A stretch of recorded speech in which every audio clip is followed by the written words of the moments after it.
parfois, la vérité la plus amère se sert au dessert. La frontière est fragile entre la dignité et l'affront. Lorsque cette ligne est franchie au sein de sa propre famille, que doit faire une grand-mère? Jusqu'où iriez-vous pour préserver votre honneur? Je m'appelle Marguerite Dubois, j'ai 65 ans et j'ai vécu la majeure partie de ma vie à Lyon dans la région Rhône-Alpes. Une ville magnifique avec ses traboules secrètes et ses façades Renaissance qui ont été témoins de ma jeunesse, de mon mariage, de la naissance de mon fils. Malheureusement aussi lorsque je suis devenue veuve il y a 8 ans. C'est un samedi après-midi typique avec un ciel gris, comme c'est souvent le cas à Lyon en hiver, que ma vie a basculé à jamais. Le déjeuner familial était pour moi un rituel sacré. Après la mort de Michel, mon époux, ces rencontres sont devenues encore plus précieuses. C'était le moment où je pouvais voir mon fils Antoine, ma belle-fille Valérie et mes 2 petits-enfants chéris, Lucas 13 ans et la petite Emma, 9 ans. La table était dressée avec ce que j'avais de plus beau. J'avais préparé un bœuf bourguignon. La recette que j'ai héritée de ma grand-mère est perfectionnée au fil des années. L'arôme du vin rouge mélangé aux herbes de Provence embaumait la salle à manger. Pour accompagner, un gratin dauphinois et une salade aux noix et au roquefort. Et en dessert, une tarte aux poires tout juste sortie du four. Antoine est arrivé le premier avec ce sourire chaleureux qu'il tenait de son père. Il m'a serré fort dans ses bras comme il l'avait toujours fait. « Maman, ça sent divinement bon », dit-il en me baisant le front. Valérie est entrée peu après, impeccablement vêtue comme à son habitude, avec une robe trop élégante pour un simple repas de famille, coiffée à la perfection. Et ce regard que je connaissais trop bien, de quelqu'un qui arrive contrarié comme si être la représentait une corvée. Les enfants ont couru vers moi pour m'embrasser. « Mamie, tu as fait la tarte aux poires ?» demanda Emma, les yeux pétillants. Rien ne me comblait plus que de voir leur visage s'illuminer. Nous nous sommes installés à table et tout semblait normal, du moins au début. Antoine parlait de son poste de directeur d'école. Les enfants racontaient leurs aventures scolaires et Valérie demeurait pratiquement muette, pianotant occasionnellement sur son portable sous la table. Une manie qui m'avait toujours agacée mais que j'avais appris à supporter pour préserver l'harmonie familiale. C'est lorsque j'ai servi le plat principal que tout a commencé à déraper. « Marguerite, vous avez mis du vin dans cette viande, n'est-ce pas ?» demanda Valérie d'un ton qui présageait des problèmes. « Oui, ma chérie, c'est du bœuf bourguignon. Il faut toujours du vin rouge dans cette recette, » répondis-je naturellement. Elle repoussa son assiette d'un geste brusque. « Je vous ai répété 100 fois que nous éduquons les enfants selon une alimentation consciente. Pas d'alcool dans leur nourriture. » Antoine intervint rapidement. « Valérie, l'alcool s'évapore à la cuisson, tu le sais bien. »« Pas entièrement. » coupa-t-elle. Puis elle se tourna vers moi avec ce regard glacé. « Est-ce si difficile pour vous de respecter nos choix parentaux? Ou le faites-vous intentionnellement ?» J'ai senti mon cœur se contracter. Je voulais simplement préparer quelque chose de spécial. La recette familiale. « Votre recette familiale » m'interrompit-elle en haussant le ton. « Toujours vos traditions, vos habitudes. Il serait peut-être temps de comprendre que le monde ne gravite pas autour de vous, Marguerite. » Un silence pesant s'abattit sur la pièce. Les visages de Lucas et d'Emma exprimaient la confusion, l'effroi. Antoine semblait partagé entre défendre son épouse ou sa mère. Mais Valérie n'en avait pas terminé. « Savez-vous quel est votre problème, Marguerite? Vous ne pouvez pas accepter de ne plus être au centre de la vie de votre fils. Vous agissez constamment comme si nous devions nous plier à vos désirs. Franchement, c'est pitoyable. » Ma main tremblait en tenant la cuillère de service. 65 ans d'existence et je ne m'étais jamais sentie aussi diminuée, aussi insignifiante. « Et ce déjeuner, » continua-t-elle en désignant la table, « cette tentative désespérée de votre part de nous maintenir attachés à ces vieilles traditions. C'est comme si vous essayiez de nous étouffer avec votre amour possessif. »« Valérie, ça suffit, » finit par intervenir Antoine, mais il était trop tard. « Non, ce n'est pas suffisant, » dit-elle en me fixant maintenant directement. « Peut-être est-il temps de dire ce que tout le monde pense mais n'ose exprimer. Vous êtes devenue un poids, Marguerite, un poids pour votre fils, un poids pour cette famille. Et sincèrement, vos tentatives pour rester pertinentes sont embarrassantes. » Les larmes que j'essayais de retenir coulèrent sur mon visage. Je ne pouvais regarder personne. J'avais l'impression que le plancher s'effondrait sous moi. Chez moi, à ma table, Devant mon fils et mes petits-enfants, j'avais été anéanti. Antoine se leva brutalement. Les enfants, allez dans le salon regarder la télévision un moment, dit-il d'une voix qui ne tolérait aucune contestation. Lorsqu'ils partirent, il se tourna vers Valérie. Comment as-tu pu? Devant les enfants. Mais elle haussa simplement les épaules, ce geste d'indifférence que je connaissais si bien. Il fallait que quelqu'un dise la vérité. C'est à ce moment-là, alors que j'essuyais mes larmes avec la serviette en lin que j'avais brodée il y a tant d'années, que quelque chose changea en moi. Une pensée sombre me traversa l'esprit. Je connaissais le secret de Valérie. Je savais ce qu'elle faisait le jeudi après-midi quand elle était supposée être à son cours de yoga. Je connaissais l'homme dans la BMW noire qui l'attendait à 3 rues de chez elle. Je le savais et jusqu'à cet instant, j'avais gardé ce secret par amour pour mon fils, par amour pour mes petits-enfants. Mais à ce moment précis, en regardant le visage satisfait de ma belle-fille, j'ai compris que parfois le silence n'est pas une protection, mais une complicité. Et je ne serai plus complice. Antoine, dis-je doucement, ma voix à peine audible. Je pense qu'il est l'heure du dessert et j'ai quelque chose de très particulier à partager avec vous tous. Les yeux de Valérie rencontrèrent les miens et pour la première fois cet après-midi-là, j'y vis quelque chose de différent. La peur. Vous pensez connaître votre famille. Mais à quel point ce que nous voyons n'est-il qu'une façade? Dans la suite, je vais vous révéler le secret que j'ai gardé pendant des années et comment un simple dessert peut changer le destin de toute une famille. L'horloge murale, héritage de mon arrière-grand-père, marquait chaque seconde d'un tic-tac qui semblait faire écho à la tension ambiante. Antoine se tenait toujours entre Valérie et moi, tel un médiateur réticent sur un champ de bataille domestique. « Maman, je pense que nous ferions mieux de reporter le dessert », suggéra-t-il de cette voix qu'il utilisait enfant pour apaiser les conflits. « Les enfants peuvent revenir et… » « Non, mon fils, » l'interrompis-je avec un calme que je ne me connaissais pas. « Les enfants devraient rester au salon pour le moment. Ce dessert est réservé aux adultes. » Je me levai lentement, ressentant le poids de la soixantaine, mais aussi un regain de force que je n'avais pas connu depuis que j'avais affronté la maladie de Michel il y a des années. Je me dirigeai vers la cuisine où m'attendait la tarte aux poires, ses fruits caramélisés luisants comme de l'ambre. En disposant la tarte sur un plateau, mon esprit voyagea 4 mois en arrière vers un jeudi ordinaire qui devint tout sauf ordinaire. J'étais rue de la République, sortant de la pâtisserie Bernachon où j'avais acheté les fameux chocolats que Lucas adorait. Le ciel était particulièrement clair ce jour-là, chose rare à Lyon, et j'avais décidé de flâner encore un peu avant de rentrer chez moi. Les rues pavées du Vieux-Lyon racontaient des histoires vieilles de plusieurs siècles, des récits de guerre et de renaissance, de familles qui allaient et venaient, tout comme la nôtre. C'est alors que j'aperçus la voiture, une BMW noire garée discrètement de l'autre côté de la rue, près de la petite place où les touristes photographiaient l'architecture Renaissance. Je n'aurais rien remarqué de spécial sans l'éclat cuivré des cheveux de Valérie montant dans cette voiture. Je m'arrêtai, sentant mon cœur s'emballer. Le sachet de chocolat faillit me glisser des mains. Valérie était censée être au travail à ce moment-là, à la compagnie d'assurance où elle était conseillère financière. Que faisait-elle là, dans le centre historique, se glissant dans une voiture que je n'avais jamais vue auparavant? À cet instant, j'ai pensé l'appeler. C'était peut-être simplement un collègue qui la déposait, peut-être un déjeuner professionnel, mais quelque chose m'arrêta. Peut-être était-ce la façon furtive dont elle regardait autour d'elle avant d'entrer, vérifiant qu'elle n'était pas observée, ou peut-être était-ce cette intuition que seules les mères et belles-mères développent au fil des ans. La voiture démarra doucement, se fondant dans la circulation urbaine. Je restai là quelques minutes, les chocolats refroidissant dans mes mains alors qu'un malaise s'installait dans ma poitrine. Au cours des semaines suivantes, j'ai remarqué un schéma. Tous les jeudis, Valérie prétendait se rendre au studio de yoga près de la place Bellecour pour ses séances de bien-être. Elle insistait toujours sur l'importance de ces moments pour sa santé mentale, pour être une mère plus présente, comme elle le disait. Antoine encourageait même ses escapades, soulagé de voir sa femme plus détendue, plus patiente avec les enfants à son retour. Mais un après-midi, poussé par une curiosité que je ne parvenais pas à m'expliquer, je me rendis au studio. Zen Attitude était un établissement moderne avec des baies vitrées présentant des cours de diverses disciplines et une clientèle sélecte. J'entrai en feignant m'intéresser aux cours pour seniors.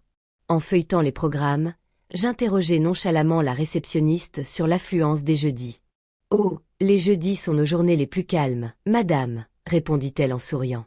C'est pourquoi nous proposons des tarifs préférentiels. J'imagine que c'est pour cela que Madame Dubois vient ce jour-là. Exactement, commentai-je comme si de rien n'était. Ma belle-fille dit toujours à quel point elle apprécie la tranquillité. La réceptionniste fronça les sourcils, consultant discrètement son ordinateur. Madame Valérie Dubois? Je ne vois aucune inscription récente pour elle. Étrange, répondit-elle en ressentant une sensation d'étouffement dans mon estomac. Elle vient pourtant tous les jeudis. La jeune femme hésita, visiblement mal à l'aise de contredire une cliente. En fait, madame, maintenant que j'y pense, Madame Dubois avait résilié son abonnement annuel il y a presque 12 mois. Je m'en souviens car elle était une pratiquante assidue.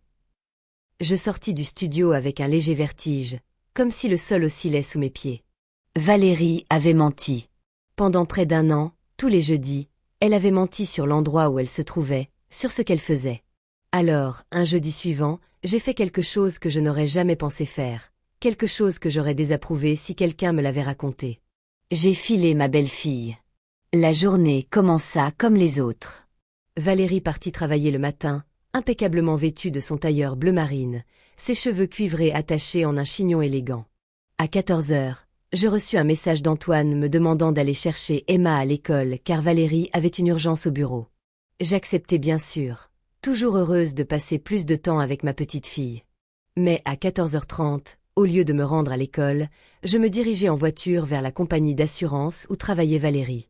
Je me garai de l'autre côté de la rue, me sentant comme un personnage d'un mauvais film d'espionnage, complètement dépaysé. À 14h45, Valérie quitta le bâtiment mais ne semblait nullement pressée par une urgence. Elle marcha calmement jusqu'à une rue adjacente et héla un taxi. Je suivis le taxi du mieux que je pus, les essuie-glaces luttant furieusement contre la bruine persistante de Lyon. Elle descendit rue Victor Hugo où l'attendait la même BMW noire. Comme la première fois, elle vérifia les alentours avant de monter dans la voiture. Et je la suivis dans la circulation urbaine jusqu'à un petit hôtel-boutique rue Groslay. L'hôtel des Beaux-Arts n'était pas le genre d'endroit qui attire l'attention. Discrètement raffiné avec seulement 15 chambres, réputé pour son intimité et sa discrétion. Le genre d'endroit où se retrouvent ceux qui ne veulent pas être vus. Je me garai à distance respectable et attendis, la pluie créant un voile translucide entre moi et le monde extérieur. Valérie entra dans l'hôtel sans se retourner. 25 minutes plus tard, un homme arriva. Grand, bien mis, avec des tempes grises et une prestance qui suggérait l'autorité. Il n'était pas séduisant comme les stars de cinéma, mais il possédait cette attraction qui vient de la confiance, du pouvoir. Ils n'échangèrent ni baisers ni étreintes en public. Ils étaient discrets, mais à la façon dont ils se regardaient, je reconnus ce regard. C'était le même que Michel m'offrait quand nous étions jeunes, quand notre amour était encore nouveau, électrisant, irrésistible. Je demeurai dans la voiture pendant près de 2 heures, les gouttes de pluie glissant sur les vitres comme des larmes que je ne pouvais me permettre de verser. Pas à cause de ce que j'avais découvert, après tout, qu'était Valérie pour moi sinon la femme que mon fils avait choisie. Mais pour la douleur que cela causerait à Antoine s'il l'apprenait, pour l'univers de Lucas et d'Emma qui serait déchiré. Je les vis ressortir, chacun à des moments différents. D'abord lui, ajustant sa veste, consultant sa montre comme s'il terminait une réunion d'affaires. Puis un quart d'heure plus tard, Valérie, le visage marqué par cette expression que je reconnus immédiatement, la satisfaction languie qui suit l'intimité. Je rentrai chez moi ce jour-là le cœur lourd, non pas à cause de ce que j'avais découvert, mais à cause de ce que je devrais faire de cette information. J'aimais mon fils, j'aimais mes petits-enfants. Révéler ce que je savais pourrait détruire la famille à laquelle je tenais tant. Dans les semaines qui suivirent, j'observai Valérie avec des yeux différents. Je remarquai comment elle souriait à son téléphone lorsqu'elle recevait certains messages. Comment elle inventait des rendez-vous professionnels qui ne pouvaient jamais être reportés. Comme elle paraissait parfois distante lors des repas de famille, perdue dans des pensées qu'elle ne partageait pas. Et le plus troublant, la façon dont elle traitait Antoine avec une impatience croissante, comme s'il était un obstacle sur sa route. Mon fils, toujours bienveillant, toujours compréhensif, acceptait ce traitement comme une partie normale d'un mariage de longue durée, des hauts et des bas auxquels toutes les relations sont confrontées. Un soir, alors que nous faisions la vaisselle après le dîner, Antoine m'avoua qu'il s'inquiétait pour son mariage. « Je ne sais pas ce qui se passe, maman, dit-il en séchant distraitement une assiette. Valérie semble si lointaine ces derniers temps, comme si elle tolérait simplement notre vie commune. J'ai senti le poids du secret m'écraser. Était-ce le moment de le dire? Pour ouvrir les yeux de mon fils sur la trahison qui se produisait sous son propre toit? Mais je regardais vers le salon où Lucas aidait Emma avec ses devoirs, leurs têtes rousses penchées sur leurs livres, et les mots moururent dans ma gorge. Tous les mariages traversent des périodes difficiles, répondis-je, me détestant pour ce mensonge. Peut-être avez-vous besoin de temps rien que pour vous deux. Un week-end loin des enfants et du travail. Antoine sourit, ce sourire confiant qu'il avait hérité de son père. Tu sais toujours quoi dire, maman. Je planifierai quelque chose pour notre anniversaire le mois prochain. Alors, j'ai gardé le secret. Semaine après semaine, tandis que Valérie poursuivait ses escapades du jeudi, je restais silencieuse. Je me disais que c'était par amour pour ma famille, que je protégeais mes petits-enfants de la douleur de voir leurs parents se séparer. Mais il y avait des moments, seul dans mon lit la nuit, où je me demandais si j'étais complice de quelque chose qui finirait par causer encore plus de souffrance. Jusqu'à aujourd'hui, jusqu'à cet instant, avec l'humiliation de Valérie qui me brûlait encore la poitrine, avec ces mots cruels qui résonnaient encore à mes oreilles, vous êtes devenue un poids, Marguerite. Revenant au présent, je plaçai la tarte au centre de la table. Le parfum des poires caramélisées contrastait avec l'amertume de la situation. Tous les regards étaient braqués sur moi. Antoine confus, Valérie inquiète. Avant de servir le dessert, commençai-je en regardant directement Valérie. J'aimerais vous raconter une histoire. Une histoire sur les jeudis. Le visage de Valérie perdit toute couleur. Ses mains, toujours si fermes et contrôlées, se mirent à trembler légèrement. Elle savait. Elle savait exactement ce que j'allais révéler. Maman, je pense vraiment. Antoine tenta à nouveau d'intervenir. Antoine, dis-je doucement, s'il te plaît, laisse-moi terminer. Valérie a dit que c'était l'heure de la vérité, n'est-ce pas? Et elle a raison. Je tirai ma chaise et m'assis, ajustant ma serviette sur mes genoux comme si nous étions sur le point d'avoir une conversation décontractée sur la météo. Il y a un petit hôtel rue Groslay, continuai-je d'une voix étonnamment ferme. Un lieu charmant et discret avec des fenêtres donnant sur une cour intérieure. L'hôtel des Beaux-Arts. Y êtes-vous déjà allée, Valérie?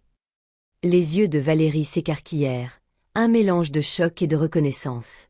Antoine nous regardait tour à tour, perplexe, les sourcils froncés par la concentration comme s'il essayait de déchiffrer un problème mathématique particulièrement complexe. De quoi parles-tu, maman?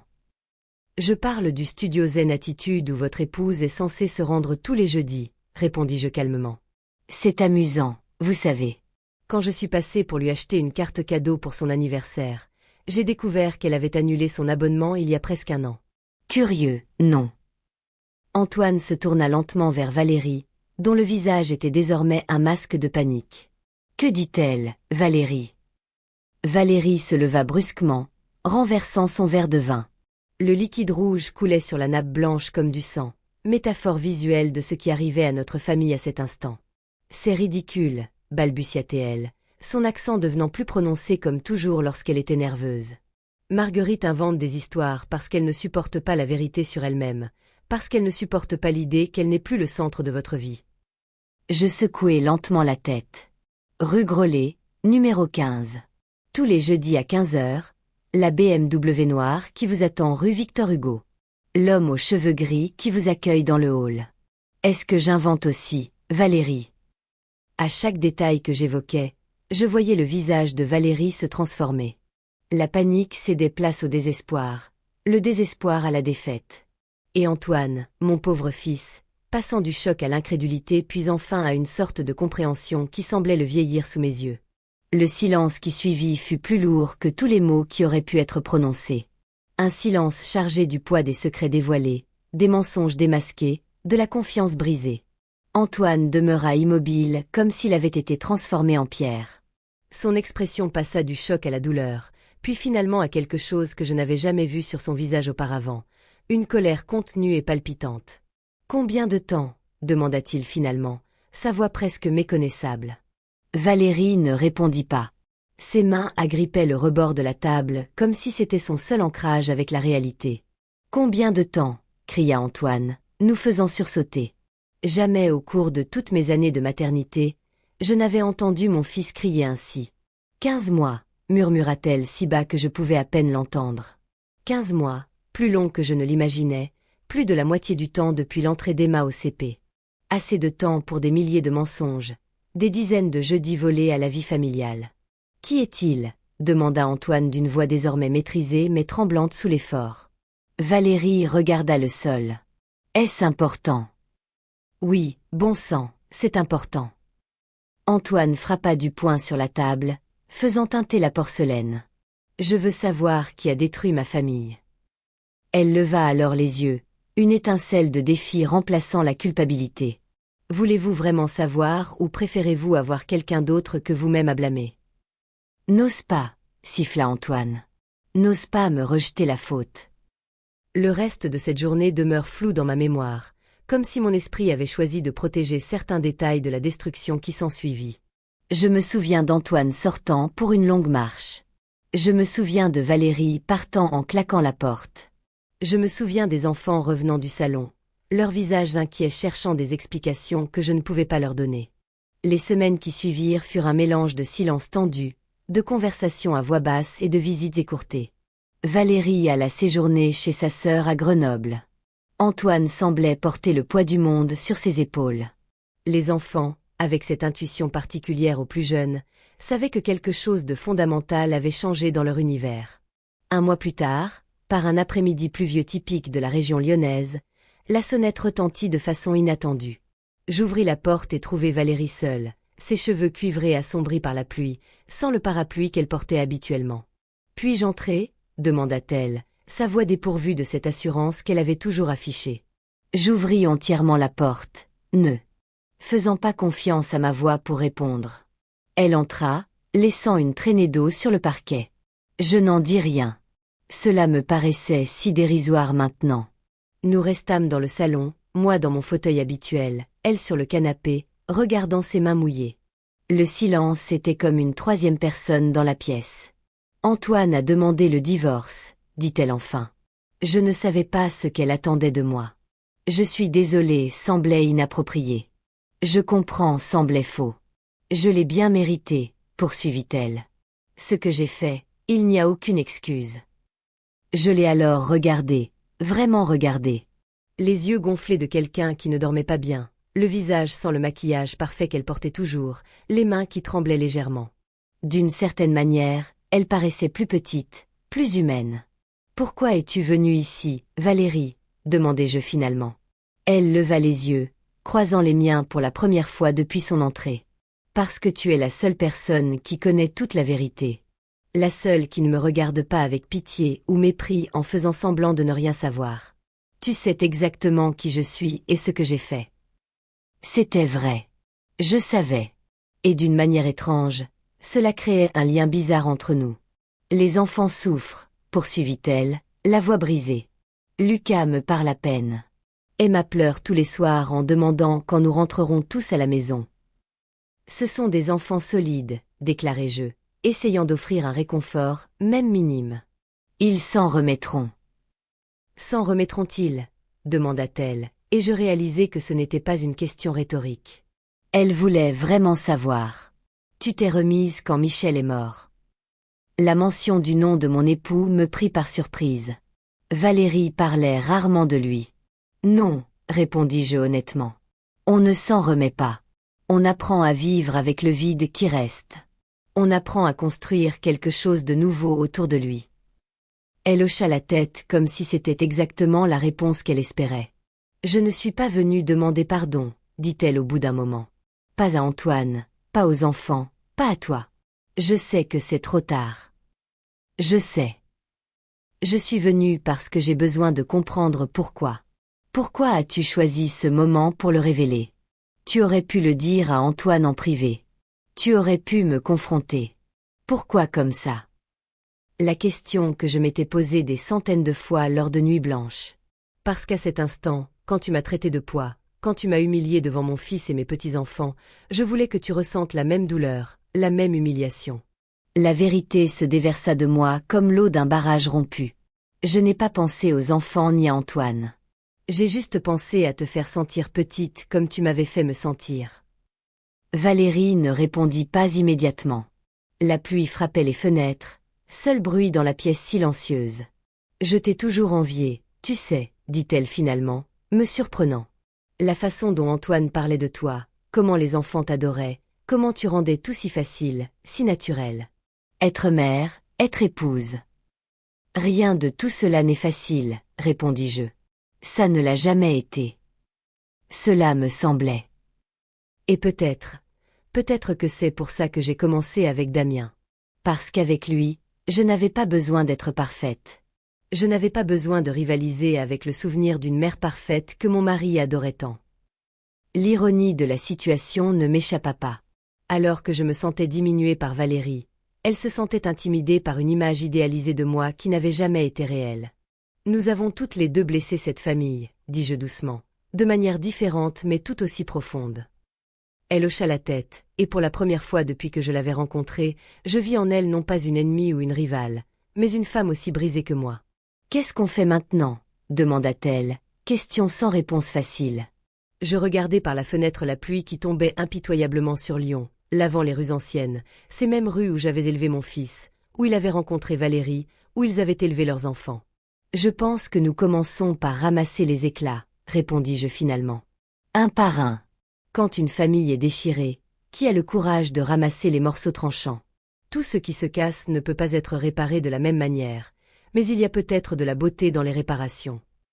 Les premiers flocons de neige de l'hiver tombaient doucement sur Lyon, alors que j'étais assise sur le banc du parc de la Tête d'Or.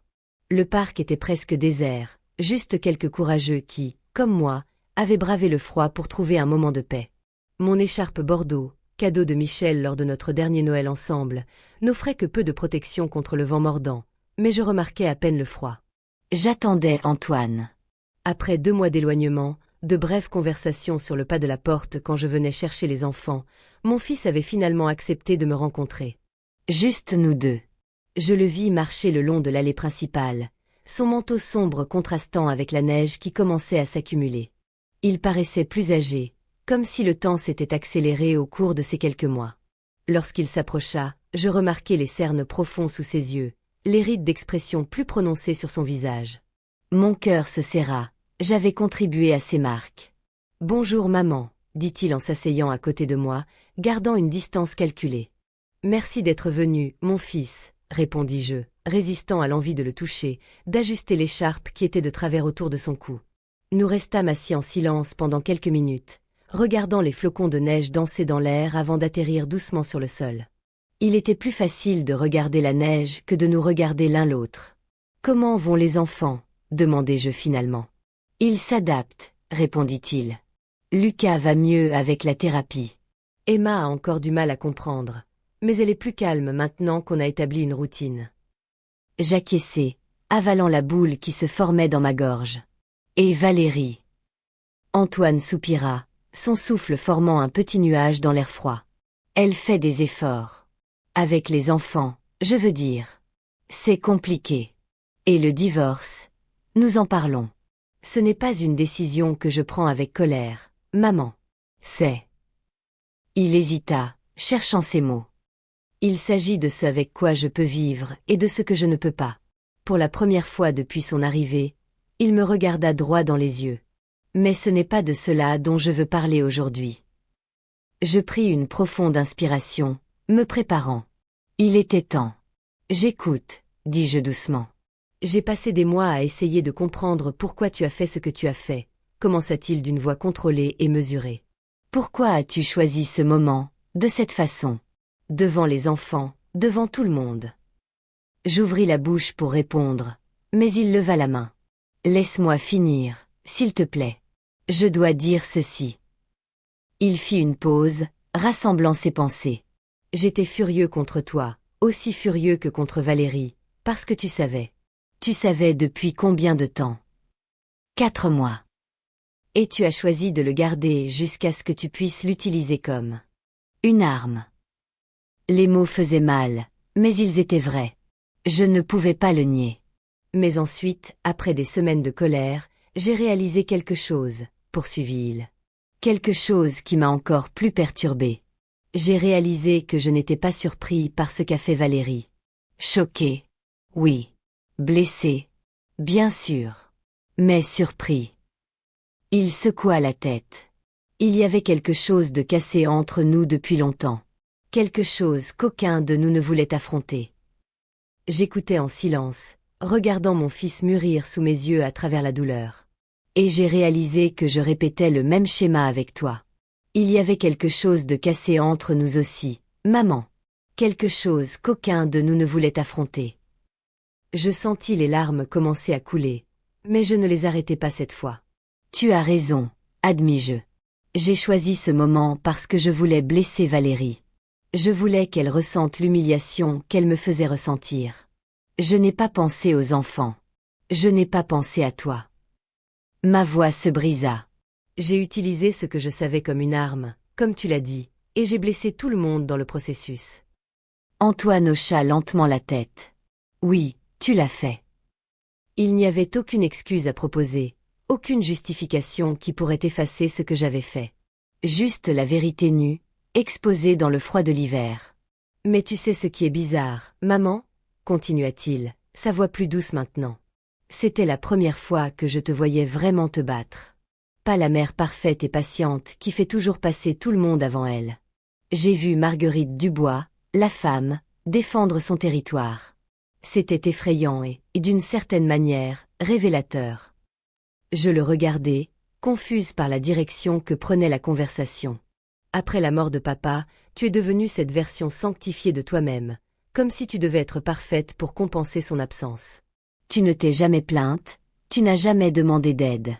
Tu n'as jamais montré quand tu étais blessée. Il fit une pause. Sauf ce samedi. Je n'y avais jamais pensé de cette façon. Après le décès de Michel, je m'étais efforcée d'être le pilier dont mon fils et mes petits-enfants avaient besoin. J'avais réprimé ma douleur, ma colère, ma solitude, croyant que c'était de la force. J'avais tellement peur d'être un poids, avouai-je, les mots sortant comme s'ils avaient leur propre vie. D'être exactement ce que Valérie disait que j'étais. Antoine tendit la main et, pour la première fois depuis ce samedi, toucha la mienne. Et en essayant de ne pas être un poids, tu es devenue une étrangère. Quelqu'un qui souriait et hochait la tête, qui ravalait les insultes, qui gardait des secrets destructeurs jusqu'à l'explosion. La neige tombait maintenant plus abondamment, créant un silence feutré autour de nous, comme si le monde nous donnait de l'intimité pour cette conversation longtemps reportée. Ce qui s'est passé ce samedi-là était horrible, poursuivit Antoine, pour nous tous. Mais peut-être que nous avions besoin que quelque chose se brise pour pouvoir reconstruire différemment. Que veux-tu dire? Je veux dire que j'en ai marre des demi-vérités et des silences. J'en ai marre de vivre dans une famille où nous jouons tous un rôle, où personne ne dit ce qu'il ressent vraiment jusqu'à ce qu'il soit trop tard. Il serra ma main. Valérie et moi, peu importe ce qui arrive à notre mariage, nous apprenons à être honnêtes l'un envers l'autre, à dire quand nous sommes blessés, quand nous sommes en colère. Et je veux la même chose pour toi, maman. Je regardais nos doigts entrelacés, la seule partie de nous qui ne frissonnait pas de froid. Je ne veux plus de la mère parfaite, déclara-t-il. Je te veux toi. Même quand tu es en colère, triste ou imparfaite. Les larmes coulaient maintenant librement sur mon visage, gelant légèrement sur mes joues.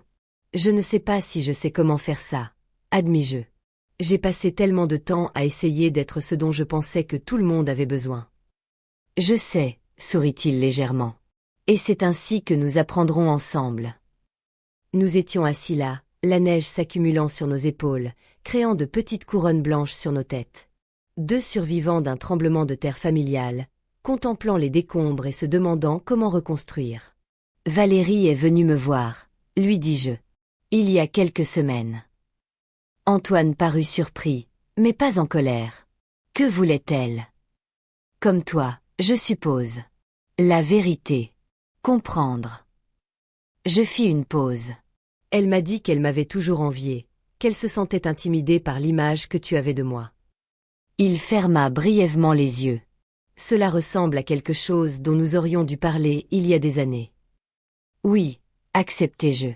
Beaucoup de choses auraient dû être dites il y a des années. Antoine se leva et me tendit la main. Il fait vraiment froid. Allons-y. Je me levai, mes articulations protestant contre le froid et mon âge. Où allons-nous? Demandai-je. À la maison, répondit-il simplement. Emma et Lucas nous attendent pour le dîner. Je m'arrêtai, incertaine. Est-ce que Valérie sera là? Il hocha la tête. Oui, en fait, elle cuisine. Elle a dit qu'il était temps pour nous tous de nous asseoir à nouveau à la même table. Pour les enfants. Je ressentis un mélange d'anxiété et d'espoir. Antoine, tu es sûr? Après tout, il ne s'agit pas de pardon, maman, expliqua-t-il alors que nous marchions lentement dans la neige. Pas encore. Il s'agit de recommencer, d'apprendre à être une famille différente. Une famille où les gens peuvent être imparfaits, faire des erreurs, dire la vérité, même si ça fait mal. Je pensais à ces paroles pendant que nous traversions le parc, sur les recommencements, sur les vérités et les blessures, sur les familles imparfaites. Je pensais à Michel et à ce qu'il dirait s'il pouvait nous voir maintenant, marchant dans la neige vers un dîner qui serait sans doute inconfortable mais nécessaire. Il sourirait probablement de sa manière particulière et dirait que parfois nous devons casser complètement quelque chose pour mieux le reconstruire. 6 mois plus tard, au printemps, nous étions tous réunis dans le petit jardin de ma maison. Le soleil d'avril réchauffait l'air et les roses que Michel et moi avions plantées il y a des années affichaient fièrement leurs couleurs éclatantes. Lucas aidait Antoine à installer le nouveau barbecue, un projet qui les avait rapprochés ces dernières semaines. Emma et moi étions à table, préparant la salade pendant qu'elle me racontait avec enthousiasme son spectacle de danse à l'école. Valérie arriva un peu en retard, comme toujours, apportant une bouteille de vin et un bouquet de pivoine, mes fleurs préférées. Un détail qu'elle n'avait jamais remarqué auparavant. « Désolée, je suis en retard », dit-elle en plaçant les fleurs et le vin sur la table. Les embouteillages étaient épouvantables. « Pas de problème, » répondis-je en acceptant les fleurs. « Je vais les mettre dans l'eau. » Notre relation était désormais marquée par une étrange combinaison de distance respectueuse et d'intimité réticente. Nous n'étions pas amis, peut-être que nous ne le serions jamais. Mais nous avions établi une trêve basée sur une vérité partagée. Nous aimions toutes les deux cette famille, même si nous lui avions fait du mal de différentes manières. Antoine et Valérie étaient toujours séparés. Il avait loué un appartement non loin de chez eux, où les enfants passaient la moitié de la semaine. Le divorce était en cours, mais sans l'amertume qui accompagne habituellement une telle procédure. Comme Antoine l'avait dit, ils apprenaient à être honnêtes l'un envers l'autre, même si cela faisait mal. Et moi, j'apprenais à nouveau à être Marguerite Dubois. Pas seulement la mère d'Antoine, la belle-mère de Valérie ou la grand-mère de Lucas et d'Emma. Mais une femme de 65 ans avec ses propres désirs, frustrations et imperfections. J'avais commencé un cours de poterie à l'université locale, quelque chose que j'avais toujours voulu faire mais que je ne m'étais jamais permis. Je m'étais fait de nouvelles amies, des femmes de mon âge qui comprenaient ce que signifiait recommencer après 60 ans. Et oui, j'avais même commencé à voir Alain de temps en temps, un gentil architecte à la retraite qui avait perdu sa femme dans un accident de voiture, tout comme j'avais perdu Michel d'un cancer. Lors de ce déjeuner de printemps, alors que je regardais ma famille imparfaite et rapiécée autour de la table, je pensais au dessert que j'avais servi ce samedi fatidique. En réalité, je l'avais utilisé comme une arme sans penser aux conséquences. « À quoi penses-tu, maman ?» demanda Antoine en remarquant mon regard lointain. Je souris, décidant de faire ce que nous nous étions promis, dire la vérité, même si c'était inconfortable. Je pensais que parfois nous devons casser complètement quelque chose pour mieux le reconstruire, répondis-je. Ton père disait ça. Antoine sourit, dans ses yeux, je vis qu'il comprenait. Valérie, qui n'avait jamais assez bien connu Michel pour comprendre sa philosophie, semblait curieuse. Qu'est-ce que cela signifie? Cela signifie, expliquai-je en regardant chaque visage autour de la table, que parfois les choses doivent s'effondrer avant que nous puissions voir ce qu'elles sont réellement. Et donc, lorsque nous reconstruisons, nous ne nous contentons pas de réparer ce qui était là avant. Nous créons quelque chose de nouveau, quelque chose de plus honnête. Emma, avec la sagesse innocente des enfants, ajouta, comme cet art japonais que tu m'as montré, grand-mère. Celui où on répare des vases cassés avec de l'or. Le kintsugi, confirmai-je, impressionné par sa mémoire. Oui, exactement comme ça. L'idée que quelque chose qui a été cassé et réparé peut devenir plus beau, plus précieux qu'avant. Lucas, qui était resté silencieux comme d'habitude depuis ce samedi, surprit tout le monde. Donc nous sommes comme un vase kintsugi maintenant. Une famille brisée, réparée avec de l'or. Un silence pensif tomba sur la table. C'est Valérie qui répondit, sa voix plus douce que je ne l'avais jamais entendue. Je pense que oui, Lucas. Peut-être que les fissures ont toujours été là, mais maintenant on peut les voir. Et au lieu de prétendre qu'elles n'existent pas, nous les remplissons de quelque chose de précieux. L'honnêteté, dit Antoine. Les vrais regrets, ajoutai-je doucement, rencontrant pour la première fois le regard de Valérie sans gêne. Et l'amour, ajouta Emma avec la simplicité que seul un enfant peut offrir. Parce que même quand on est en colère, on s'aime toujours. Oui, répondîmes-nous tous ensemble, comme une chorale improvisée. Et là, sous le soleil printanier de Lyon, entouré de ma famille brisée et réparée, je réalisai que peut-être le dessert que j'avais servi ce samedi-là n'était-il pas qu'une vengeance. Peut-être, involontairement, était-ce le début de quelque chose de plus authentique. Quelque chose qui, comme le kintsugi, montrait ses cicatrices avec fierté, transformant ce qui était autrefois caché en lignes dorées, visibles aux yeux de tous. Plus tard, en servant la tarte aux poires, je la fais toujours, mais maintenant avec moins de vin dans le caramel, concession silencieuse aux inquiétudes de Valérie, je compris que la vraie leçon n'était pas de servir des secrets en dessert, mais d'apprendre que certaines vérités, aussi amères soient-elles au début, peuvent éventuellement se transformer en quelque chose de doux. Non pas pour oublier le passé, mais pour avoir le courage de l'affronter ensemble. Tout comme vous, je porte aussi des décennies d'histoire, de douleur et d'apprentissage. J'ai partagé avec vous mon parcours d'humiliation, de vengeance et finalement de reconstruction. Une histoire que beaucoup d'entre nous, avec nos cheveux gris et nos cœurs marqués par le temps, connaissent bien. Avez-vous déjà gardé un secret qui pesait comme du plomb dans votre cœur? Avez-vous déjà ressenti la douleur d'être rabaissé par quelqu'un qui était censé vous aimer? Ou peut-être êtes-vous de l'autre côté, portant la culpabilité d'avoir blessé ceux que vous aimez? Racontez-moi votre histoire dans les commentaires. Que feriez-vous à ma place? Auriez-vous servi ce dessert amer ou choisi une autre voie? À cette étape de la vie, nous savons que le temps est trop précieux pour porter seuls nos fardeaux. Et n'oubliez pas de vous abonner à la chaîne. Appuyez sur ce bouton maintenant. Pour des gens comme nous qui en avons vécu, trouver un endroit où nos histoires sont entendues et comprises est un véritable cadeau. Un cadeau que je souhaite continuer à vous offrir chaque semaine. N'oubliez pas, nos rides racontent des histoires de rire et de larmes, et il n'y a rien de plus puissant que de les partager. Je vous attends dans la prochaine vidéo. D'ici là, prenez soin de votre cœur et de votre famille. Marguerite Dubois, 65 ans, apprend qu'il n'est jamais trop tard pour recommencer.